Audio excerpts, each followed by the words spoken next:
凌晨5点，当大多数人还在梦乡的时候，吴大婶已经早早的起床，准备赶往镇上的集市。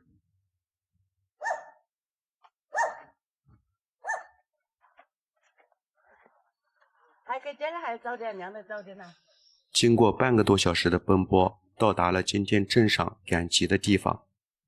吴大婶今年54岁，是一名农村留守妇女，同时也是生产队长。吴大婶的老公因为去年在工地上受伤，没有得到什么赔偿，还在家躺了1年多，花了不少的治疗费。所以这2年整个家庭的生活重担都压在了他一个人身上。种的那些地和当生产队长基本上没有什么收入，他平时最主要的经济来源就是给别人做皮蛋。每周这个镇上3次的赶集他都不会错过。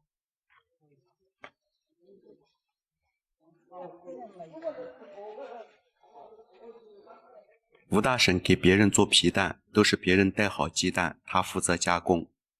每个鸡蛋收取3毛钱的加工费。这些加工好的鸡蛋拿回家放上20天左右，就变成了皮蛋。每次来镇上赶集都能做300-400个左右。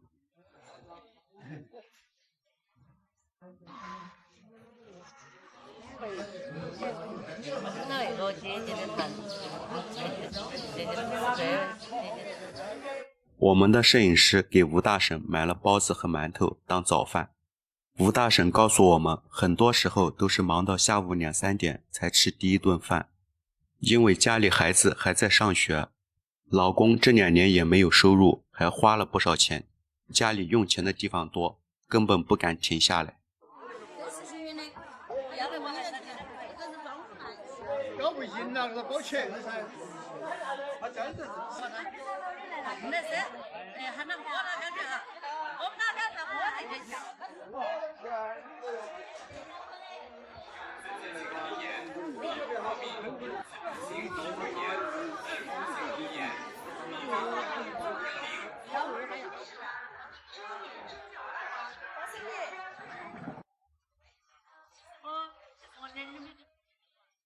农村的赶集基本上很早就会结束，上午10点，这个小镇上的街道基本上就没人了。这些没有做好的鸡蛋会在下一次赶集的时候带给别人。重庆的天气就像我们的人生，充满了未知。吴大婶在躲雨的时候遇到了开车顺路的老乡，正好可以带他一程。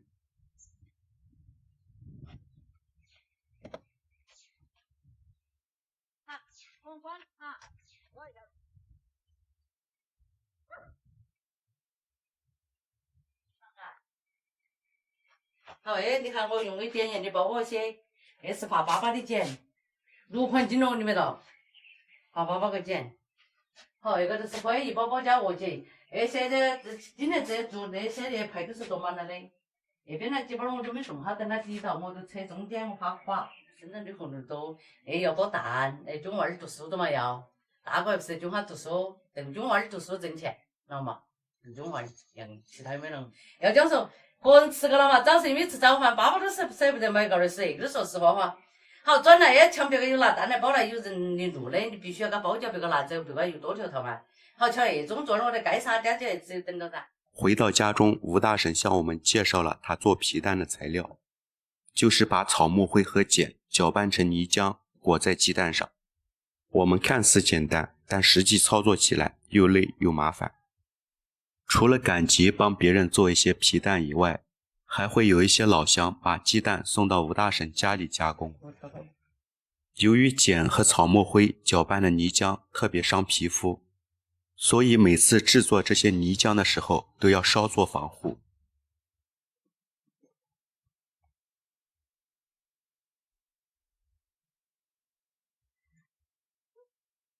那个时候你要晓得不闲了，我们都出去捞骨头。哎呀，捞骨头硬是热的不得了，捞那个矿泉水瓶里到头放点湿的水，装进去这个桑树脚这些壳啊，好吃噻。还有个是要红啊，烂天的好啊。哦。少说烂天的好，也会最恼火。它淡点高头，它吃还是有点红。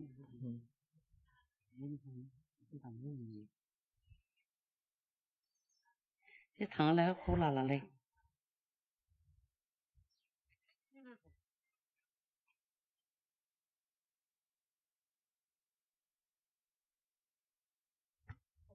这是吴大婶的儿子，平时住校，周末回家。因为一会儿车要来接他去学校，吴大婶也没有做午饭，就吃了一个柚子当成午饭。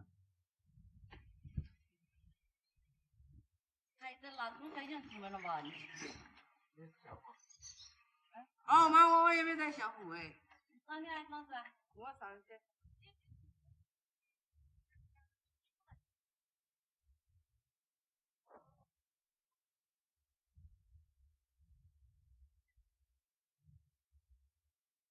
送完孩子，吴大婶又要去地里忙活。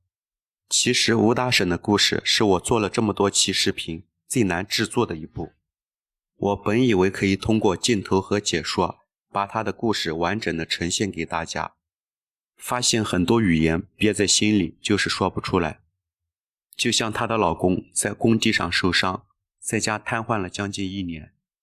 她除了照顾瘫痪在床的老公以外，还要照顾80、90岁的老人，还有孩子，还要一边赚钱，还要一边做农活。吴大婶告诉我们，她的头发在去年一下子就白了很多。她明明知道自己身体有病，但是她不敢去检查。她说现在家里需要她，她会一直坚持下去。如果哪天倒下了，也不会花钱去治。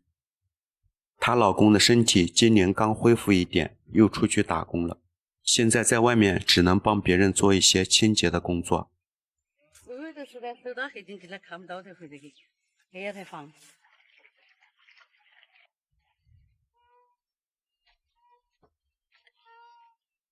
吴大婶一下午基本上就没有停歇下来，我们的镜头也没有做过多的展示。在全国的农村有很多像吴大婶这样的女性，她们这一代人来到世上，好像就是为了家庭，为了孩子，操心操劳一辈子，直到有一天干不动为止。